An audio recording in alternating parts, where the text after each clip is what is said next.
ये आपके पूर्व जन्म के कार्मिक सर्कल की वजह से है। तो जैसे कुछ पैटर्न्स हैं, जैसे कुंडली में भी कुछ इश्यूज ऐसे होते हैं जिसकी कोई रेमेडी नहीं होती है। आपको सफर करना ही है, आप वैसी कुंडली लेके पैदा ही हुए हो। तो तब वहां पे ये चीज आती है कि आपको पास्ट में जाएं, उसका रूट कॉज देखें कि आपने क्या ऐसा किया था जिसकी वजह से आप ये प्रेजेंट कुंडली लेके पैदा हुए हैं। व्यक्ति ने अगर एड्रेस भी बताया ना 2 सेकंड के लिए, तो उसका भी था। और खून के रिश्ते तो ज्यादा कर्जदार हैं। नमस्कार जबलपुर। स्वागत है आपका एक बार फिर से हमारे इस पॉडकास्ट में। आज हमारे साथ हमारे पॉडकास्ट के जो स्पेशल गेस्ट हैं, miss Indu Chandra ma'am. Ma'am, स्वागत है आपका हमारे पॉडकास्ट में। और साथ ही हमारे साथ एक और मेहमान है हमारे आज के जो को होस्ट है मेरे साथ, मिस योगिता जी। स्वागत है योगिता जी आपका हमारे नमस्कार पॉडकास्ट में। जबलपुर। आज का हमारा जो टॉपिक का जो विषय है, जो मेन टॉपिक हमारा, वो है पास्ट लाइफ रिग्रेशन के बारे में। आप में से बहुत सारे लोगों ने पास्ट लाइफ के बारे में सुना होगा कि शायद आपका पूर्व जो जन्म था उसमें आपने ये कुछ ऐसा कर्म किया होगा या फिर ऐसा कुछ किया होगा जिसकी वजह से आपकी जो प्रेजेंट लाइफ है उसमें आपको ये सारी चीज़ें फेस करनी पड़ रही। तो आज उन्हीं सारी चीज़ों का जो रेमेडीज होती हैं, जो सोल्यूशन है, वो मैम से हम डिस्कस करने वाले हैं आज के इस पॉडकास्ट में। मैम, स्वागत है आपका इस पॉडकास्ट में। सबसे पहले तो मैं जानना चाहूँगा, आप थोड़ा सा शॉर्ट इंट्रोडक्शन हमारे दर्शकों को बताएं। जी, वेल, मैं ऐसे तो बेसिकली एक आर्टिस्ट, एक फैशन डिजाइनर रह चुकी हूँ। But suddenly 5 to 6 years back मेरी पूरी जर्नी बदल गई। स्पिरिचुअलिटी में तो मैं 9th 10th स्टैंडर्ड से हूँ। बट फिर जिन्हें मैं मानती थी उनके गाइडेंस के चलते टैरो रीडिंग, एस्ट्रोलॉजी, न्यूमरोलॉजी, पहले तो ये तीनों चीजें की। एंड काफी सारे लोगों को अपनी रीडिंग से सर्व किया। फिर ये क्वेश्चन था, ये तो पता ही था कि कार्मिक सर्कल होता है, तो ये क्वेश्चन था कि अब इसके पीछे क्या। एस्ट्रोलॉजी आप अभी देख रहे हो, बट उसके पीछे क्या। तो फिर उस खोज ने मुझे पीएलआर सेशंस तक लेके गई, और मैंने वो सीखा। फिर मैंने रेकी हीलिंग, मैं रेकी की एक मास्टर हूँ, तो रेकी हीलिंग सीखी, स्पेल कास्टिंग सीखी, साइकोलॉजिकल इश्यूज को डील करने वाले कोर्सेज मैंने किए। तो अभी मैं as a coach, as a life coach, as a counsellor और एज अ स्पिरिचुअल हीलर भी वर्क कर रही हूँ। और क्रिस्टल ग्रिड हीलिंग वगैरह भी मैंने किया। And most of my courses are from UK और ऑस्ट्रेलिया, ये सब जगह से किया हुआ है मैंने। और एक मेडिटेशन कोच की तरह भी वर्क कर रही हूँ। तो आप बोल सकते हैं कि स्पिरिचुअल दुनिया का ऑलराउंड सारा कुछ हो गया है। जी। बहुत सारी अचीवमेंट है मैम आपकी। जी। अच्छा लग बहुत रहा सारी है। चीजें जी हैं। जी, बहुत अच्छा लग रहा है कि आप हमारे पॉडकास्ट में हैं। हाँ। मैम, जैसा आपने बताया कि पास्ट लाइफ पीएलआर के बारे में, तो मैम एक्चुअल में मुझे इसके बारे में आइडिया नहीं है। जी। आपको भी हो सकता है इसके बारे में आइडिया नहीं हो, और हो सकता है आपको बात इसके बारे में आपको आइडिया नहीं होगा। तो मैं जानना चाहूँगा एक्चुअल में ये होता क्या है, पीएलआर, पास्ट लाइफ रिग्रेशन। देखिए, पीएलआर पास्ट लाइफ रिग्रेशन एक तो पूर्व जन्म की स्थितियों को या घटनाओं को देखना। अच्छा, इसकी नीड क्यों आती है? जैसे लोग अभी अपनी लाइफ में जब प्रॉब्लम्स आते हैं तो एस्ट्रोलॉजी, टैरो रीडिंग, ये सब कराते हैं। हम उन्हें नॉर्मल रेमेडीज देते हैं जिससे उनकी प्रेजेंट लाइफ की जो भी इश्यूज हैं वो थोड़ा कम होंगे, या कम नहीं भी हो सकते हैं तो एटलीस्ट उन्हें टाइमलाइन प्रिडिक्शन दिया जाता है कि भाई इस टाइम तक आपकी चीजें जो हैं वो थोड़ी बेटर होने लगेंगी। अब प्रश्न आता है कि अगर ये एक सर्टेन टाइप ऑफ कुंडली लेके आप आए हैं, तो ये क्यों? आप ही की लाइफ में इतने स्ट्रगल्स या पर्टिकुलर काइंड ऑफ सक्सेस या ब्लॉकेजेस क्यों हैं? तो वहां पे ये पीएलआर सेशन आता है कि ये जो सर्टेन टाइप ऑफ कुंडली या ब्लूप्रिंट लेके आप पैदा हुए हैं, ये आपके पूर्व जन्म के कार्मिक सर्कल की वजह से है। तो जैसे कुछ पैटर्न्स हैं, जैसे कुंडली में भी कुछ इश्यूज ऐसे होते हैं जिसकी कोई रेमेडी नहीं होती है। आपको सफर करना ही है, आप वैसी कुंडली लेके पैदा ही हुए हो। तो तब वहां पे ये चीज आती है कि आपको पास्ट में जाएं, उसका रूट कॉज देखें कि आपने क्या ऐसा किया था जिसकी वजह से आप ये प्रेजेंट कुंडली लेके पैदा हुए हैं। क्योंकि इंसान अपने आप को बहुत अच्छा समझता है, तो उसकी लाइफ में बेसिकली जो भी कुछ आ रहा है ना, उसकी वजह हम खुद ही हैं। कोई भी दूसरा कारण नहीं है, दूसरा सिर्फ इंस्ट्रूमेंट है उस घटना को पूरा करने के लिए। तो पास्ट लाइफ हमें वहां हेल्प करता है रूट कॉज समझने में कि प्रॉब्लम आ कहाँ से रही है और उसकी असली जड़ कहाँ। जी। तो ये जो पास्ट लाइफ है, जो रिग्रेशन की थेरेपी वगैरह होती है, जी। तो ये रियल में किसी के जीवन में बदलाव ला सकती है? ये रियल में काम करती है? बिल्कुल रियल में काम करती है। अच्छा, कैसे काम करती है? कि जैसे मान लीजिए आपने जाके पीछे कुछ देखा, आप कल्प्रिट थे या जो भी था, ठीक है, या मान लीजिए आप सफरर थे। दोनों केस हो सकते हैं। तो दोनों ही केस में एक तो माफ कर देना और माफी मांग लेना। अगर तो आप इस चीज को अपना रहे हैं तब तो वो प्रेजेंट में जो भी सिनेरियो आपके साथ चल रहा है वो चीज हील होने लगेगी। लेकिन कई लोग ऐसा करते हैं कि देख तो लिया बट वो एक्सेप्टेंस नहीं आ रहा है, हम कैसे गलत हो सकते हैं, है ना। तो वो अगर एटीट्यूड रहेगा तो फिर ये हीलिंग आपको हेल्प नहीं करेगी, है ना। पर अगर एक्सेप्टेंस आ गया, आपने कारण को एक्सेप्ट कर लिया, नतमस्तक होके आपने रीजन समझ लिए, माफी मांग ली या माफ कर दिया, लेट गो जिसे हम कहते हैं ना, जाने दो, वही सबसे बेस्ट तरीका है जीवन जीने का। तो जब आप वो करोगे तो पीएलआर सेशन आपको करंट में हेल्प करता है। और इसके साथ दो तीन चीजें जुड़ी होती हैं, जैसे हमने मतलब कारण समझ लिया, फिर हम क्लाइंट को रेकी हीलिंग या फिर क्रिस्टल ग्रिड हीलिंग, ऐसी कुछ हीलिंग के 3 4 या 5 सेशंस देते हैं, जिसमें कि उस वजह तक हीलिंग एनर्जीज हम भेजते हैं कि उनके लिए भी ना वो एक्सेप्ट कर, क्योंकि कई बार बहुत अजीब अजीब घटनाएं भी इंसान देख के आता है जो उसके लिए मानना मुश्किल है कि इतना कुछ जघन्य भी हमने किया होगा। तो फिर हम उसको हीलिंग के थ्रू एक्सेप्टेंस लाने में और उस चीज को हील करने में हेल्प करते हैं। मैंने एक दो सेशन देखे हैं मतलब पॉडकास्ट में, लोग हाँ रोने वगैरह लगते हैं। बिल्कुल, क्योंकि इसमें ऐसा होता है ना, कई बार आप ऐसी चीजें देख लेते हो कि आप या तो डर जाओगे या फिर आप मान नहीं पाओगे कि इतना कुछ जघन्य अपराध मैंने किया था। जैसे मान लीजिए आज आपके सामने कोई मर्डर है, कोई केस हुआ, कोई क्राइम केस हुआ, ठीक है। अब यही व्यक्ति कभी किसी और आगे के जन्म में बहुत संत पुरुष हो गया है, लेकिन अगर वो पास्ट लाइफ में ये कृत्य देखेगा अपना, तो वो घबरा नहीं जाएगा। मतलब समटाइम्स इट्स वेरी, बोल सकते हैं कि वो एक्सेप्टेंस बहुत जरूरी है। अगर बंदा स्पिरिचुअली रेडी नहीं है तो ये ना ही करें तो अच्छा है, ऐसा। तो हमेशा करने के पहले भी कुछ प्रोसेस होती हैं, कुछ क्वेश्चनिंग्स होती हैं, असेसमेंट होते हैं, तभी हम उस चीज के लिए ओके करते हैं कि हाँ हम इसको कर सकते हैं। मैम, जैसे आपने मतलब पास्ट लाइफ के बारे में बताया कि हम अ, आपके पास्ट लाइफ में जाते हैं, है ना, उससे ही पता चलता है पास्ट लाइफ रिग्रेशन थेरेपी मतलब क्या है। तो मैं ये जानना चाहती हूँ कि ये काम कैसे करती है, मतलब ये पॉसिबल कैसे है कि हम अपनी पास्ट लाइफ में जाके और वो सारी चीजें फील कर रहे हैं। एक्चुअली देखिए क्या है, दुनिया में सब कुछ एनर्जी एंड फ्रीक्वेंसी बेस्ड है। तो हर कुछ एक एनर्जी लेवल पे, बोल सकते हैं, रिकॉर्डेड रखा हुआ है। आपकी सोल वो रिकॉर्डिंग्स लेके चल रही है। इट्स जस्ट दैट आप जैसे इस बॉडी में आते हो आप भूल जाते हैं, ठीक है। तो हमारे यहाँ पे, जैसे हम आज्ञा चक्र कहते हैं, यहाँ पे एक ढाई मतलब बोल सकते हैं एक ढाई का सर्कल है। जैसे रस्सी को आपने ढाई सर्कल में मोड़ के रख दिया हो, एक सर्कल है, इसमें सारा कुछ स्टोर्ड रहता है। इट्स अ काइंड ऑफ, आप बोल सकते हो, कंप्यूटर की हार्ड ड्राइव, आपकी बॉडी की हार्ड ड्राइव। तो इसको जब हम एक्सप्लोर करते हैं, क्योंकि पीएलआर सेशंस हम सेमी हिप्नोसिस या मेडिटेटिव वे में ही करते हैं, तो जब हम उसको एक्सप्लोर करते हैं तो जितनी पुरानी रिकॉर्डिंग्स हैं, क्योंकि आपके सोल को सब पता है, वो सारा कुछ रिवील होने लगता है। तो बेसिकली है साइंस ही। पर अभी इन सब चीजों पे जैसे होता है ना, रिसर्च हो रहे हैं, प्रूफ्स मिल रहे हैं। कितने फॉरेन साइंटिस्ट हैं जिन्होंने ऐसे पीएलआर के केसेस को स्टडी किया है। कई बार नहीं, छोटे छोटे बच्चे अपने पूर्व जन्म का बताने लगते हैं कि यहाँ पे फलाना फलाना जगह हमारा घर था, या हमें वहां ले चलो उस सिटी में, ये हमारे रिलेटिव्स हैं। वो क्योंकि इन्हीं केस स्टडीज से ही रिसर्च हो रही है।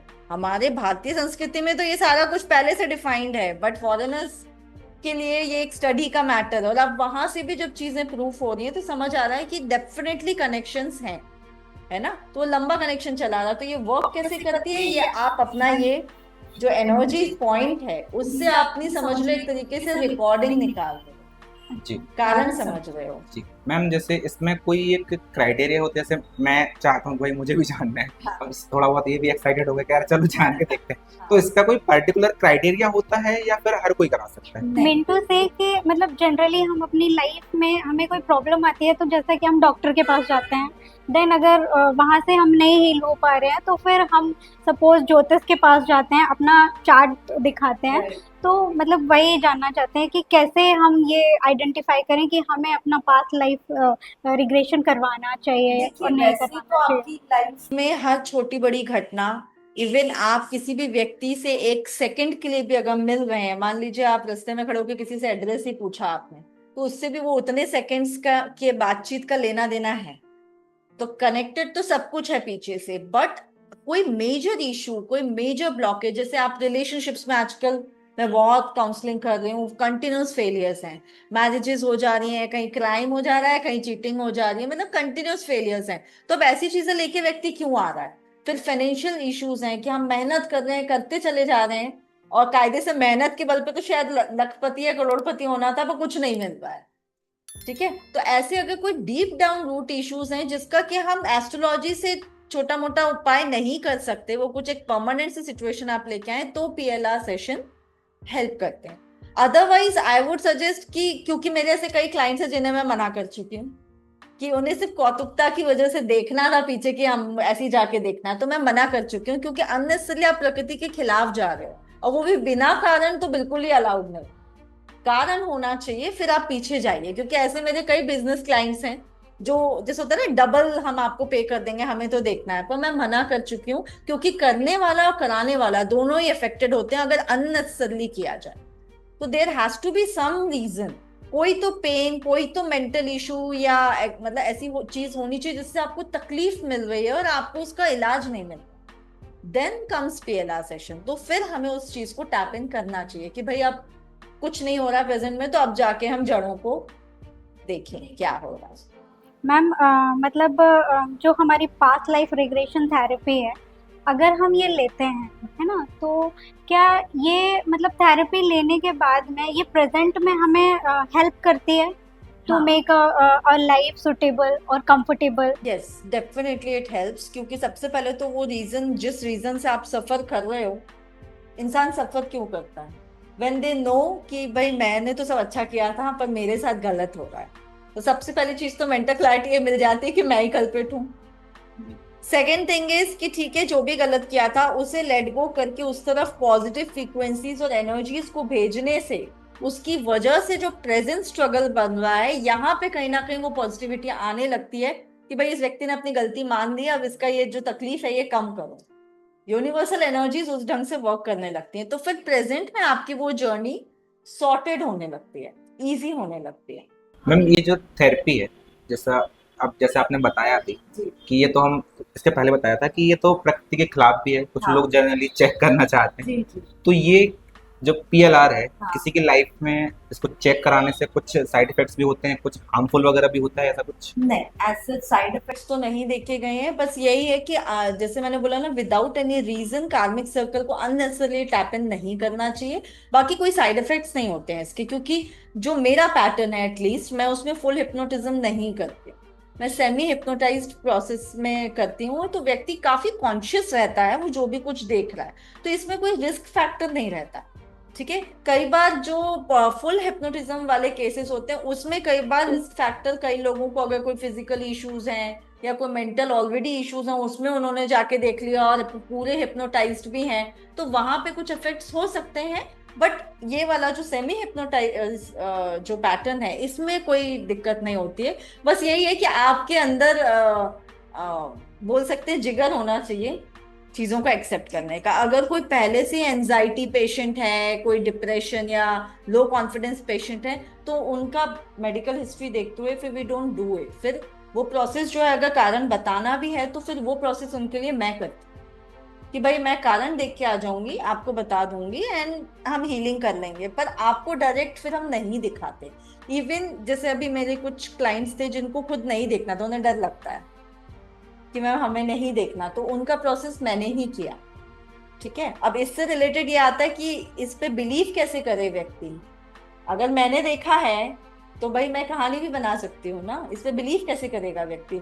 तो वहां पे हमें कई केस स्टडीज में, या तो इंसान का ईटिंग हैबिट हो गया, उसकी शॉपिंग पैटर्न हो गई, उसको क्या चीजें पसंद है, किस तरीके के कलर्स पसंद है, किसी पर्टिकुलर एरिया में जाके हो सकता है उसे डर लगता हो या बहुत खुशी महसूस, मतलब कुछ ना कुछ आफ्टर टॉक जो होता है इस सेशन के बाद, वहां पे हमें कनेक्शंस मिल जाते हैं। आगे अभी हम जब केस स्टडीज डिस्कस करेंगे तो उसमें आप लोगों को समझ आएगा कि मैं कैसे कनेक्शंस की बात कर रही हूँ। जैसे मैम आपने अभी मेडिकल इश्यूज के बारे में बताया, जी। तो ऐसा मतलब मैं डिजिटल मार्केटिंग करता हूँ, हाँ। तो एक कोचेस के साथ मेरा काम करना स्टार्ट हुआ था, तो उनके लिए हम मार्केटिंग करते थे, तो उनका ऐसा कोर्स था कि भाई वो जो हिप्नोटिज्म वगैरह होता है हाँ। वो उसके कोर्स वगैरह सेल करते हैं और लोगों को सिखाते हैं। ओके। तो उसमें एक केस ऐसा था कि उनको मेडिकल में उन्हें बहुत सारी चीजें कराई, अच्छा। उनको फायदा नहीं हुआ, हाँ। लेकिन उनने इस मेथड का यूज किया तो उनको रिजल्ट मिला। तो ये कैसे पॉसिबल हो सकता है कि मेडिकल में वो काम नहीं कर रहा है लेकिन रियल में ऐसा काम हो रहा है? एक्चुअली देखिए क्या होता है, medical is all about medicine.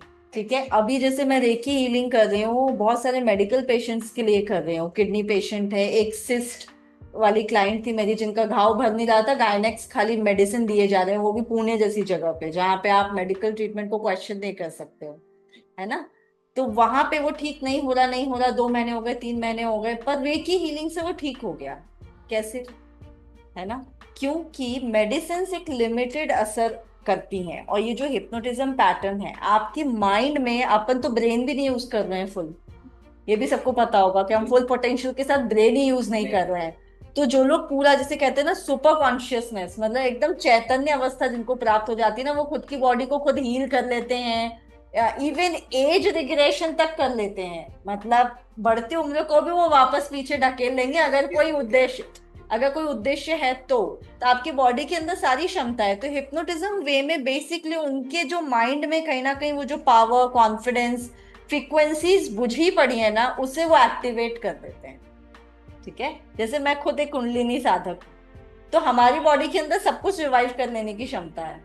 और जो रेकी एनर्जीज की भी मैं बात कर रही हूँ, ये यूनिवर्सल एनर्जीज है, मतलब जो पूरे समय एक मैग्नेटिक हमारे आसपास जो एनर्जीज है ना, उसका असर है। तो वो मेडिसिन से तो कई ज्यादा है ना। और अगर उसके साथ हम वर्क कर रहे हैं तो वो और एक एक बोल सकते हैं एकदम डीप डाउन एक एक सेल को हील करने का काम करता है। इसलिए ये सारी चीजें जो है ये ज्यादा इफेक्टिव होती हैं बजाय सिर्फ मेडिसिन खाने के। इवन जो रेकी हीलिंग है आजकल इंटरनेशनल लेवल पे सब डॉक्टर्स कर रहे हैं, और खुद नहीं कर रहे तो रेकी हीलर साथ में लेके जाते हैं ओटी में, कि ऑपरेशन के साथ साथ वो रेकी हीलर भी वर्क करता रहेगा। तो मतलब आप समझ सकते हो कि इंटरनेशनल लेवल पे अगर ये चीजें काम आ रही हैं तो कितना इस पे रिसर्च हो रहा है एनर्जीज पे। मैम आपने मतलब जैसे आपने बताया लॉट्स ऑफ आपके जो क्लाइंट्स हैं आपने बहुत सारे सेशंस लिए होंगे, तो कुछ स्टोरीज अगर आपको जो मतलब टच कर गए होंगे, है ना, तो आप अगर शेयर करना चाहें। इसमें जैसे मेरी एक क्लाइंट थी, वो एनआरआई स्टूडेंट है और she was in Paris, and उसको वो गुजराती फैमिली से थे, तो शी वाज वेरी श्योर कि मुझे अरेंज मैरिज ही करना है, मुझे एक फैमिली बैकग्राउंड उसमें ही जाना है, तो love of marriage is not my cup of T. But उसका मेन इशू ये था कि उनके कॉलेज के कैंपस में एक फ्रेंच बंदा था, and she was so attracted to that person कि वो दोस्ती भी नहीं, बातचीत भी नहीं, पर वो एक भी दिन अगर कैंपस में ना आए तो इससे लगता था कि मेरी पूरी दुनिया खत्म हो रही है। तो वो बहुत क्वेश्चनेबल हो गया उसके लिए कि ऐसा क्या है ना, मतलब बात की कभी ना, दोस्ती की कभी, फिर ये सारा कुछ इस पे आके क्यों ऐसा अटकता है। तो हमने उसका पास्ट लाइफ रिग्रेशन किया। जब हमने पास्ट लाइफ रिग्रेशन किया तो अभी तो मुझे वो टाइमलाइन याद नहीं है, बट हमने प्रॉपर बाद में गूगल किया था साथ में। वो टाइमलाइन में एंग्लो इंडियन वॉर हुई थी हमारे इंडिया में, एंड ये हिमालयन रीजन्स में रहने वाली पहाड़ी लड़की थी। और ये जो बंदा था ये वो इंडो एंग्लो मतलब जो फौज थी उसका बंदा था, और ये घायल अवस्था में इसके पास आ गया था। तो इसने कम से कम उसकी समझ लीजिए 8 से 9 महीने बेहोश अवस्था में सेवा करी थी। And she was very confident कि ये उठेगा तो ये तो मुझे ही रिस्पॉन्ड करने वाला है, एंड मे बी मुझसे शादी कर, मतलब एक तरफा जो हम बोलते हैं प्यार वो हो जाना। एंड 8-9 महीने बाद जब वो उठा बंदा तो वो चल दिया, उसको कोई अट्रैक्शन या कोई कनेक्शन नहीं था, वो चला गया। एंड ड्यूरिंग दैट वॉर ये लड़की का बाकी जो परिवार था, मतलब इसका एक छोटा भाई था, इसके मदर फादर थे, वो सब मर गए थे उस वॉर पहाड़ों में। तो अब कहानी ये है कि अभी भी उस अब यहाँ पे क्लैरिटी मिलती है। जैसे किसी व्यक्ति को लगेगा ना कि मैं इनिशिएट करूं, मैं उसकी तरफ अट्रैक्टेड हूं, मैं प्रपोज करूं, अब यहाँ पे क्लैरिटी मिलती है पीछे का पैटर्न देखते हुए कि भाई वो आप प्रपोज करोगे भी तो कुछ नहीं होने वाला है, क्योंकि तब भी कुछ नहीं हुआ था और आज भी कुछ नहीं होगा उसका तुम्हारे प्रति। हाँ, तो यहाँ पे पैटर्न पता चलता है कि आपको कहाँ एफर्ट्स देने चाहिए और कहाँ नहीं देने चाहिए, उसमें भी क्लैरिटी मिलती है। तो उसे ये तो समझ में आ गया, और उसके अलावा बाद में जब हमने जो अभी मैंने बताया आपको कि बाद का जो हम टॉक करते हैं, तो वहां पे बहुत सारे क्रॉस चीजें मतलब एग्जामिन हो जाती हैं, पता चल जाती है कि हाँ ये सही है, क्योंकि उसका सेशन जो था वो मैंने ही किया था। तो देन शी टोल्ड मी कि वो इतने रिच फैमिली से, लेकिन वो कभी पहाड़ों वाले किसी छुट्टियों में नहीं गई है, उसे माउंटेन्स से फोबिया, पहाड़ों से फोबिया है। तो ये ऐसी कुछ चीजें जो हैं वो क्रॉस चेक हो जाती हैं। Then one of my client, एक और मेरी क्लाइंट थी जो जिनको की खुद की मदर के साथ थोड़ा इशू था, एंड मदर खुद की सगी मदर है, तो क्यों ऐसा इशू आ रहा है। हाँ, तो फिर जब हमने उनका देखा तो उनके केस में तो वो गए, उन्हें थोड़ा मोड़ा कुछ दिखा, फिर वो कंप्लीट डॉट्स कनेक्ट नहीं कर पाई, फिर मैंने किया उनका।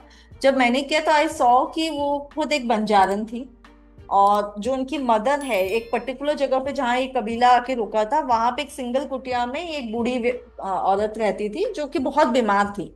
और उन्होंने इससे रिक्वेस्ट की थी कि तुमको जड़ी जड़ी बूटी पता है, तुम मेरे पास आके मेरी सेवा कर दो, मेरी कुटिया उटिया रख लेना, मेरा आगे पीछे कोई नहीं है।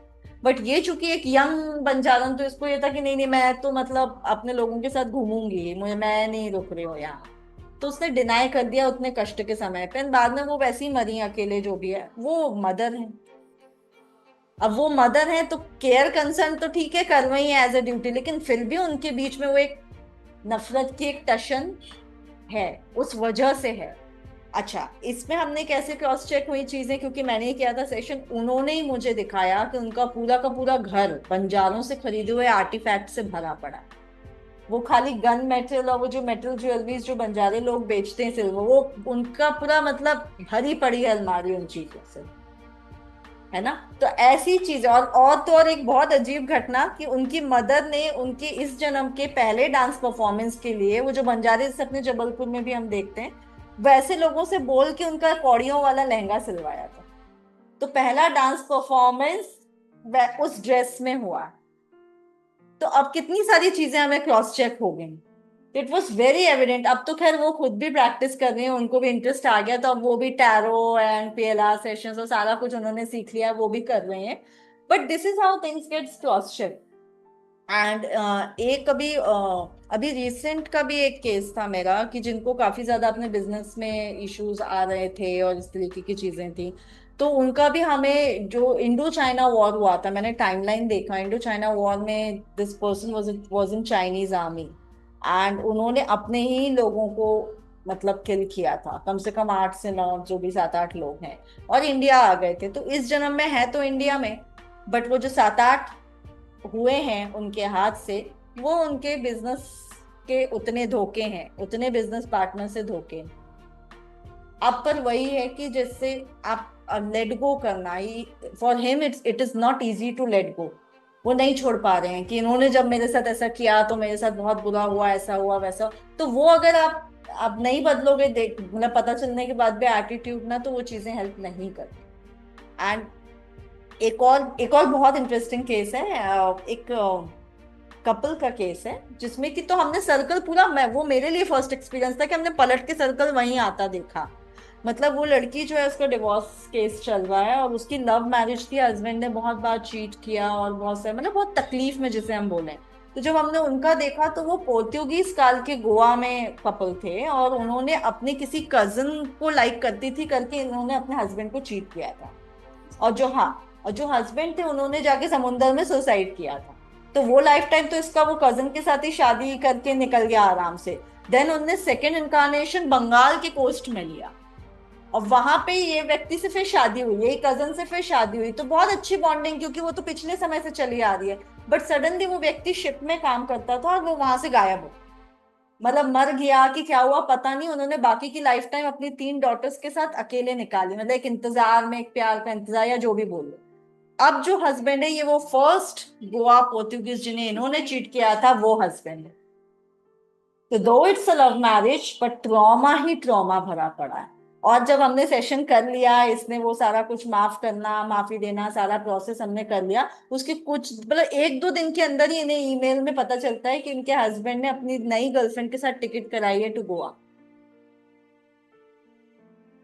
मतलब सर्कल जो है वो घूम के वहीं पहुंच गया। अब इनके पास, इनके साथ आफ्टर टॉक्स में एक तो यही सबूत था टिकट का मिलना, और आफ्टर टॉक्स में इन्होंने खुद मुझे बताया कि मैं कई बार अपने फ्रेंड्स के साथ गोवा जा चुका हूँ, या कभी भी कोस्टल एरियाज में जाके, समुद्र के पास जाके ना, मुझे एक अजीब सी सैडनेस लगती है, जबकि वो तो बड़ी हैपनिंग जगह है ना, लोग मस्ती करने जाते हैं, पर मुझे एक बड़ी सैडनेस लगती है। तो वो चीज इनकी यहाँ से क्रॉस क्रॉस चेक हुई। सो ऐसे सर्कल आके खत्म होता है। बस वही है कि इसका एक ही इलाज है कि सिर्फ देख के आप लेट गो ऐसे नहीं जाने दे सकते हो, आपको प्रोसेस करना पड़ेगा, एक्सेप्टेंस भी करना पड़ेगा, माफी मांगना और माफ कर देना, दोनों प्रोसेस करनी पड़ेगी, नहीं तो फिर अटक जाओ। हम जैसे अभी तक हमने सेशन को समझा कि जी पीएलआर के बारे में तो समझ में आ गया कि पीएलआर ऐसा कुछ होता जी है। अब मैंने कुछ वर्ड्स ऐसे भी सुने जैसे आकाशिक रिकॉर्ड्स, हाँ तो पीला का लॉजिक तो क्लियर है, हाँ। आकाशिक रिकॉर्ड्स का क्या लॉजिक? आकर्षक रिकॉर्ड्स के एक्चुअली सिमिलर पैटर्न ही है, बट इसमें जैसे हम पूरा का पूरा सीन देख पाते हैं या घटना देख पाते हैं। आकाशिक रिकॉर्ड्स एक आर्टिफिशियल विजुअलाइजेशन, एक लाइब्रेरी की, जैसे हम कहते हैं ना हमारे यहाँ चित्रगुप्त सारे अकाउंट्स रखता है, तो उस तरीके की एक विजुअलाइजेशन है कि एक पर्टिकुलर बुक हम खोलेंगे तो उस व्यक्ति का हमें सब कुछ लिखा हुआ या तो दिखेगा या सुनाई देगा, वट एवर इट इज, उस तरीके की चीजें। तो मैंने आकाशिक रिकॉर्ड्स भी किया हुआ है, बट चूंकि मुझे पास्ट लाइफ रिग्रेशन ज्यादा अट्रैक्टिव लगा तो मैं इसमें आई। एंड इसकी एक और वजह है, मैंने खुद के पास्ट लाइफ के कई विजन्स देखे थे when I was 17-18 years old, और उसके पीछे मैं बहुत घूमी हूँ। मतलब आज से 10-12 साल पहले एक सोहेली विश्वास करके कलकत्ता में थी पास्ट लाइफ रिग्रेशनिस्ट, अब तो वो इंडोनेशिया और उस तरफ चली गई हैं। उनको ढूंढ ढूंढ के मैंने कनेक्ट किया था क्योंकि मुझे अपने फ्लैशेस दिख रहे थे। तो ये बात तो क्लियर थी कि क्योंकि पास्ट लाइफ रिग्रेशन कोई कोर्स नहीं है जिसे आपने किया और आप करना शुरू कर देंगे। क्लेयरवॉयंस एनर्जीज जिसे हम कहते हैं, क्लेयरवॉयंस यानी आपको सूक्ष्म चीजें या बियॉन्ड नेचर चीजें दिख जाना, ठीक है, दिख जाना, वो एनर्जीज आपके पास होनी चाहिए। तो इतना तो मुझे क्लियर था कि जब मैं खुद का देख पा रही हूँ बिना किसी प्रोसेस के, तो मैं ये कर सकती हूँ। और फिर मुझे जिन जैसा मैंने बताया कि मेरी पूरी की पूरी जर्नी बदल गई जिनके कहने पर, तो उन्होंने ही बताया कि भाई आपकी कुंडली में ही वैसे ग्रह बैठे हैं, स्पिरिचुअल वाले एंड सुपर नेचुरल पावर्स और हीलिंग वाले सारी चीजें, ऐसा। तो ये चीज बहुत अफेक्ट करती है और आपके पास वो एनर्जीज होनी चाहिए। तो आकाशिक रीडिंग्स भी वही चीज है बट थोड़ा सा डिफरेंट पैटर्न है, आप बोल सकते हैं। मैम जैसे कि हम मतलब ये थेरेपी लेते हैं, पास्ट लाइफ रिग्रेशन थेरेपी जो है, तो इसको मतलब करने में, इस थेरेपी को लेने में कहीं ना कहीं हम अपनी पास्ट लाइफ में जाते हैं, है ना। और जनरली जो हम अपनी लाइफ में जो है वो हम प्रेजेंट से फ्यूचर के साइड जाते हैं। तो पास्ट लाइफ में जाना क्या मतलब नेचर के ऑपोजिट डायरेक्शन में जाना या प्रकृति के विपक्ष में जाना, ऐसी प्रक्रिया कह सकते हैं इसको? हाँ बोल सकते हैं आप, पर मतलब वो नेगेटिव सिर्फ तभी होती है जब, जैसे मैंने अभी आपको पहले भी बोला, कि अननेसेसरली किया जाए या किसी नेगेटिव इंटेंशंस के साथ किया जाए, वो चीज अलग है। बट प्रकृति के खिलाफ तो आप जा रहे हो, लेकिन अगर कॉन्शियसली जा रहे हो, जैसे मैं आपको एक एग्जांपल देती हूँ। स्पिरिचुअल दुनिया में कुंडलिनी अवेकनिंग, मतलब जो कहते हैं कुंडलिनी शक्ति, हमारे स्पाइनल कॉर्ड में सबसे नीचे के चक्र में वो 2.5 सर्कल में एक सर्पेंट कहते हैं हम बैठा हुआ है। वो जागृत होना बहुत बड़ी बात होती है ना। और उसे विदाउट गाइडेंस जागृत करना भी नहीं चाहिए। यही रीजन है कि आपको अगला पिछला सब दिखने लगेगा। अब उसे डाइजेस्ट करने की अगर आपकी क्षमता नहीं है तो इंसान पागल हो जाता है इसमें। तो कई लोग ऐसे हैं जो योग भ्रष्ट हो चुके हैं कि सडनली उनने वो चीज जागृत कर ली है और अब वो संभाल नहीं पाए हैं, तो उनको मेंटल इश्यूज हो गए, है ना। तो ये प्रकृति के खिलाफ तो है, बट अगर आप प्रॉपर एक अंडरस्टैंडिंग, एक क्लैरिटी के साथ जा रहे हैं कि भाई, जैसे होता है ना, एक नतमस्तक होके किसी एनर्जी के सामने जाओ तो वो आपको नुकसान नहीं करेगी, है ना। तो वो एक चीज है कि वैसे अगर आप जा रहे हैं तो वो आपके पास हीलिंग एनर्जीज या हीलिंग वेव्स ही लेके आए। मैम, अब मेरा क्वेश्चन ये है कि ज़्यादातर ये होता है कि, मतलब मेरा पूछना ये है कि जैसे कुछ लोग हमारे साथ जो अभी जुड़े हुए हैं प्रेजेंट लाइफ में, हाँ। तो ऐसा क्या हो सकता है कि कुछ लोग पहले से भी जुड़े रहे हों? क्योंकि बहुत सारे लोग के साथ हमारा खून का रिश्ता है, ब्लड का रिश्ता है। हाँ। क्या पिछले जन्म में भी था ब्लड का रिश्ता? सबका था जी। वही मैंने बोला अभी थोड़ी देर पहले, मैंने बोला था कि एक व्यक्ति ने अगर एड्रेस भी बताया ना 2 सेकंड के लिए, तो उसका भी था। और खून के रिश्ते तो ज्यादा कर्जदार हैं। आप देखिएगा कभी कभी कुछ कुछ पेरेंट्स के बच्चे ऐसे होते हैं कि एकदम अपने माँ बाप की बिल्कुल सेवा में लगे रहेंगे, इतना सा कुछ मांगेंगे नहीं। और कुछ कुछ बच्चे ऐसे होते हैं कि माँ बाप ने सब न्यौछावर कर दिया है, फिर भी माँ बाप को कुछ रिटर्न नहीं मिल रहा है। ये सब कुछ मतलब जितने आपके नियरेस्ट रिलेशंस है ना, वो तो सबसे बड़े लोन वाले रिलेशनशिप्स हैं। कर्मों को मैं ऐसे ही समझाती हूँ कि भाई लोन है तुम्हारा, जिसके साथ सबसे ज्यादा लोन होगा वो सबसे करीबी होगा, क्योंकि उतना 24 घंटे रह के उसके साथ उतना बड़ा ईएमआई चुकाना है ना। जिनके साथ कम है वो शायद कुछ सेकंड्स के लिए मिलेंगे, कुछ घंटों के लिए मिलेंगे और चले जाएंगे। तो सब कुछ कार्मिक है ना। एवरी रिलेशनशिप इज कार्मिक। बस ये है कि किस टाइप का है। पॉजिटिव है तो बहुत सुकून मिलेगा, और नेगेटिव है तो जहन्नुम का एहसास करा दो। सो इस तरीके की चीजें हैं।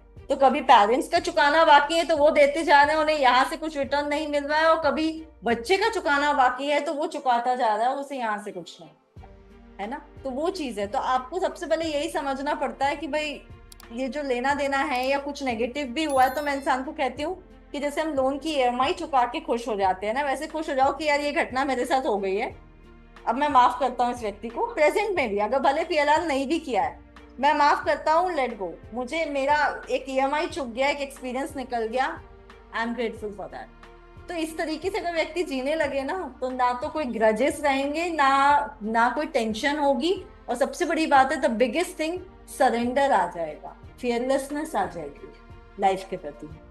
यस। मैम, मेरा क्वेश्चन ये है कि जैसे प्रत्येक व्यक्ति जो है ना, हर किसी का जन्म जो है किसी ना किसी उद्देश्य से हुआ है ना। तो मतलब कभी कभी क्या होता है कि व्यक्ति अपना लाइफ साइकिल पूरा नहीं कर पाता है, हाँ। या टाइम से पहले उसकी डेथ हो जाती है, जैसे हम अकाल मृत्यु भी कह देते हैं।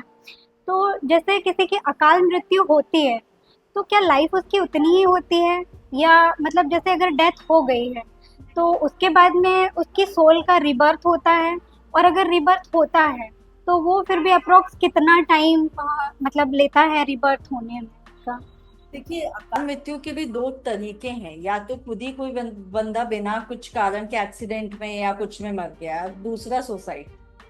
तो सबसे पहले सुसाइड अगर किसी ने किया है तो उसने प्रकृति के खिलाफ जाके हरकत करी है, तो वो तो जैसे हम कहते हैं ना, क्योंकि तीन लोक हैं, एक हम जैसे कहते हैं ना स्वर्ग लोक, पाताल लोक और प्रेत लोक, ऐसी जो हम बात करते हैं, वो बेसिकली बीच के लोक में फंस जाते हैं, प्रेत लोक।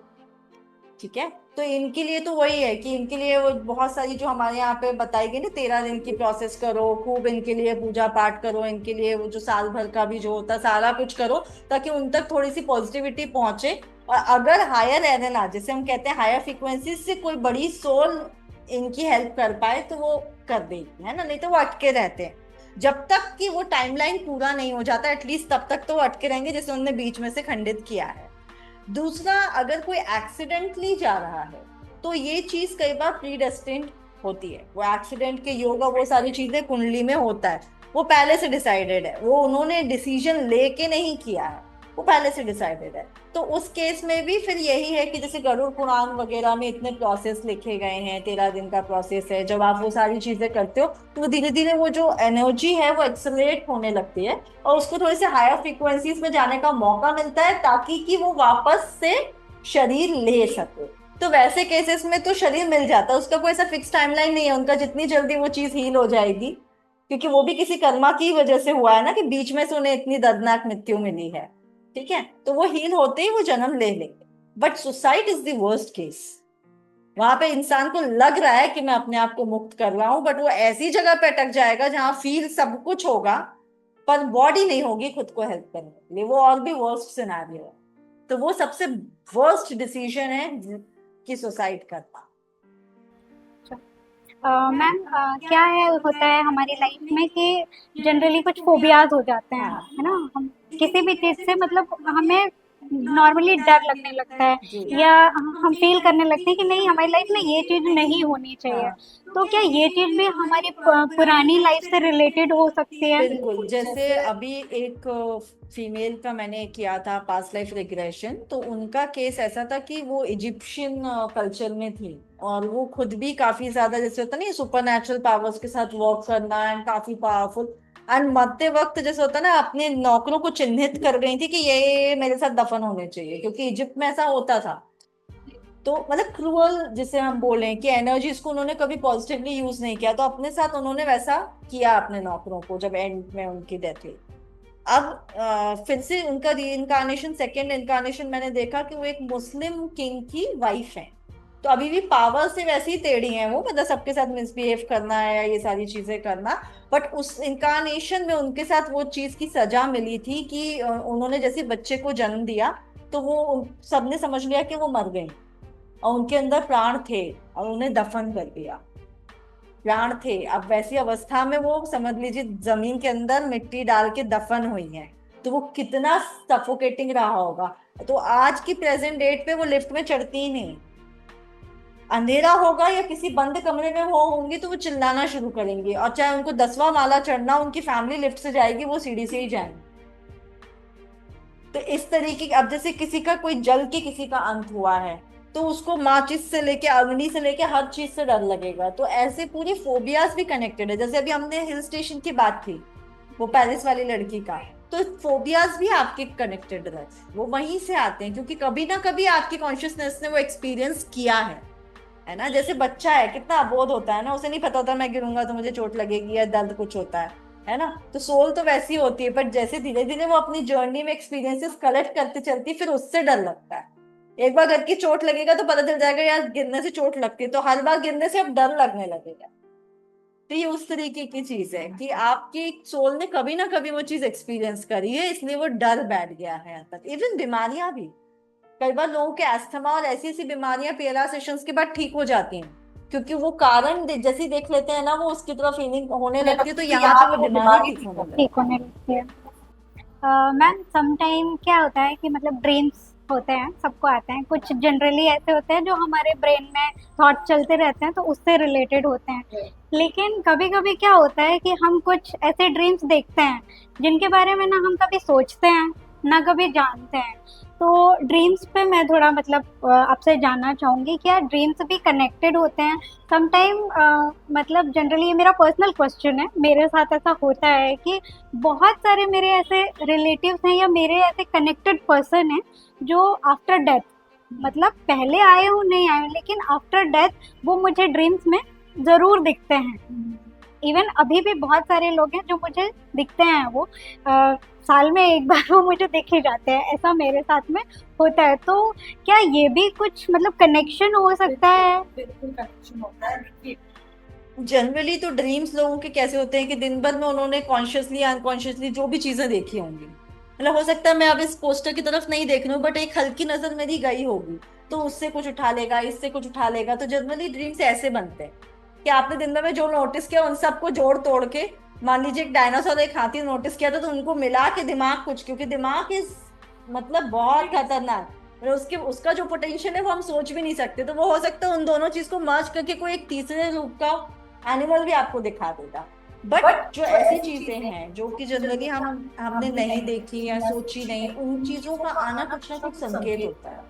तो मैं आपसे ये जानना चाहूंगी कि कौन लोग आपको दिखते हैं, क्योंकि कई बार देखिएगा कोई एंसेस्टर्स दिख रहे हैं या हमारे घर के बड़े कोई लोग दिख रहे हैं, तो डेफिनेटली कुछ ना कुछ मैसेज होगा जिसे कि शायद आप डिकोड नहीं कर पा रहे हो, थोड़ा ध्यान दोगे तो समझ में आएगा। हाँ, तो वो एक रीजन होता है। तो आपने किन किन को देखा है? एक्चुअली मतलब हैं तो बहुत सारे लोग हैं, लेकिन कुछ जनरली अभी हाल के जो मैंने ड्रीम किया मैं बताती हूँ। बिफोर सम डेज मेरी एक सिस्टर थी, मतलब not a blood relation, rakhi sister कह सकते हैं। वो राखी बांधती थी हमारे भाइयों को, हमको। Then after marriage she got suicided, ठीक है। ओके। उन्होंने फांसी लगा ली, हाँ। सुसाइड कर लिया उन्होंने। और अभी कुछ दिन पहले मुझे वापस वो दिखी सपने में, मतलब इससे पहले मैं उन्हें देख चुकी हूँ, हाँ। 3-4 बार मैं उन्हें ड्रीम कर चुकी हूँ, लेकिन अभी कुछ दिन पहले मैंने वापस उनको देखा। व्हाट्स द पिक्चर एग्जैक्टली, मतलब सपने में होता क्या है? वो आके कुछ करती हैं, कुछ मतलब ऐसा बोलती कोई हैं? पर्टिकुलर वो साइकिल नहीं है कि वो कुछ करती हैं, जनरली वो मुझे दिखती हैं। कभी अगर हुआ तो बातें होती हैं, ओके। जनरली कोई कम्युनिकेशन है हमारे बीच तो हो गई। और वो हमेशा मुझे ना मतलब एक जैसे सुहागन औरत होती है ना, हाँ। वो वैसे ही दिखती हैं। ओके। मतलब जनरली अब साड़ी वेयरिंग, साड़ी, हाँ। Mangalsutra and Right. मतलब प्रॉपर गेटअप में दिखती हैं वो मुझे। Right. हाँ, तो डेफिनेटली कुछ ना कुछ उनका जैसे होता है ना कनेक्शन होगा। इवन अगर सुसाइड भी किया है मैरिज के बाद, तो कुछ तो सफरिंग भी रही होगी जिसे कि वो डिकोड नहीं कर पाई, उन्होंने बीच में से जाने का रास्ता चुन लिया बजाय सोल्यूशन ढूंढने के। तो हो सकता है कुछ सफरिंग्स उनकी बहुत लंबे समय से जन्मों से चले आ रही हो रिलेशनशिप्स और मैरिजेस को लेके, ठीक है। और आपको दिखना है तो आप डैम श्योर कुछ ना कुछ आपकी कुंडली में होगा कि जहाँ पे आप कुछ चीजें सेंस और कर पा रहे हो। मतलब बस चूंकि अभी कोई टूल नहीं है या खुद की कॉन्शियसनेस को इतना अवेकन नहीं किया है, तो डिकोड नहीं कर पा रहे हो और हेल्प नहीं कर पा रहे हो, है ना। तो ऐसा कुछ डेफिनेटली हो सकता है। we will discuss after the podcast. Sure. Okay, thank you so much ma'am. Ma'am मैं ये जानना चाहूँगा कि कुछ आप टिप्स देना चाहते हैं हमारे व्यूअर्स को इससे रिलेटेड कुछ भी? देखिए, मैं बस इतना ही बोलना चाहूंगी कि अपनी लाइफ में सक्सेस मैंने तब अचीव की है जब मैंने पुराने ग्रजेस छोड़ दिए थे, है ना। जी। जब तक मैं यही मान रही थी कि दूसरे दोषी हैं और दूसरे ने कुछ किया है मेरी लाइफ के साथ, अभी भी कुछ हैं बाकी, मैं ऑनेस्टली बोलूंगी कुछ ग्रजेस अभी भी हैं बाकी, but I am still working on it. पर वही है कि जैसे जितना आप सिंप्लीफाइड होते जाते हो ना, वही है कि रुका हुआ पानी सड़ जाएगा, बहता पानी कभी सड़ेगा नहीं। राइट। तो when you start flowing in that way, तब मैंने नोटिस किया, एक तो मेरी स्पिरिचुअल जर्नी को जब मैंने एनहांस करना शुरू किया, मैंने लोगों से शिकायतें रख रख रख के दिमाग खराब करने से ज्यादा बेटर समझा कि मुझे साधना करनी चाहिए। तो मैं ये सारी चीजें पढ़ने लगी और करने लगी, तो मुझे बहुत पॉजिटिव एनर्जी मिली and I got multiple awards, I got so much of recognisation international level पे भी। अभी मैं रेकी के लिए बहुत ज्यादा मुझे पहचान रिकॉग्नाइजेशंस मिल रहे हैं। तो चीजें क्या है, मुझे अब अच्छी लग रही है, मुझे नेचर समझ में आ रहा है, प्रकृति समझ में आ रही है और प्रकृति सहज है, राइट। यस। प्रकृति सहज है। तो now I am living with my positive energy only, तो चीजें मेरी लाइफ में ऑटोमेटिकली हो रही हैं। तो जब आप वैसे प्योर हो जाते हो ना और आप सरेंडर पे चलते हो, तो आपकी लाइफ ऑटोमेटिकली सॉर्टेड रहती है और आप अंदर से नेगेटिव एनर्जीज नहीं बटोरते हैं। और ऑब्वियसली मेरे विजन्स ने भी मुझे बहुत हेल्प किया, जैसे भी रेकी मैं हीलिंग कर रही हूँ कुछ मेडिकल पेशेंट्स के लिए। अभी एक था केस जिसमें उनके घर के डॉग की एनर्जी मैंने फील कर ली थी, तो मैंने बाद में उनसे क्वेश्चन किया, तो उन्होंने मुझे फोटो भेजा कि एग्जैक्टली वो ब्राउन एंड ब्लैक हेयर्स वाला डॉग है उनके घर में। वो मैंने उनके फादर की हीलिंग करते वक्त सेंस किया था। तो ऐसी ऐसी एनर्जीज, ऐसे ऐसे विजन्स, और जब कह सकते हो कि दुनिया का पूरा सत्य समझ में आ रहा हो, तो एक्सेप्टेंस आ जाती है ना। तो आप अननेसेसरली दोष देना या फेलियर्स को दोषित करना बंद कर देते हो, तो that is the best part. तो हर किसी को मुझे लगता है वैसे ही जीना चाहिए, पीएलआर कराओ चाहे नहीं कराओ, बट ये समझ लेंगे ना आप एक कोर कंसेप्ट कि जो आ रहा है हमारी वजह से आ रहा है एंड सामने वाला सिर्फ इंस्ट्रूमेंट है। तो आप उसी दिन अपने लाइफ के एनर्जीज बदलते देखो, एनर्जीज बदल जाएंगी, ट्रैक बदल जाएगा, है ना। तो बस वो एक्सेप्टेंस ही बहुत है। मैम यहाँ पे से हम यंगस्टर की बात करें तो वो थोड़ा सा क्या साइंस पे ज़्यादा बिलीव रखते हैं, जी। साइंटिफिक रीजन मानते हैं। जी। तो उनके लिए कोई टिप्स या आगे की लाइफ है जो उनके लिए कैसा क्या? देखिए, उनके लिए भी मैं यही बोलूंगी कि ये जो कुछ है, ये सारा कुछ के रूट्स हमारे भारतीय कल्चर में है। तो जो प्रॉपर साइंस वाले स्टूडेंट्स हैं, आईआईटियंस हैं, ऐसे लोग हैं, ये स्पिरिचुअल साइंस की डेप्थ में जा रहे हैं। मोस्ट ऑफ द स्पिरिचुअल लोगों का जो टॉक होता है ना, वो आईआईटी में ही होता है, ठीक है। तो हमारे यहाँ पे ग्रंथों में जो बात करी गई है, सिंबॉलिकली भले करी गई है, लेकिन इंडिया का पुराना हिस्ट्री का एक एक कण साइंटिफिक था। उस जमाने में जो हम विमान उड़ने की बात कर रहे हैं, वो आज उड़ रहा है। संजय महाभारत देख के बता रहा था, वीडियो कॉलिंग हम कर रहे हैं ना। तो ऑनेस्टली स्पीकिंग, विदेश में अभी साइंस संस्कृत जानने वाले टीचर्स को बुलाया जा रहा है टू डिकोड आवर स्क्रिप्चर्स। हमारे उपनिषद वेद में एक बहुत फेवरेट मेरे सीरीज है उपनिषदों के ऊपर, हमारा सब कुछ में लिविंग स्टाइल पॉजिटिव करने का सारा साइंस था।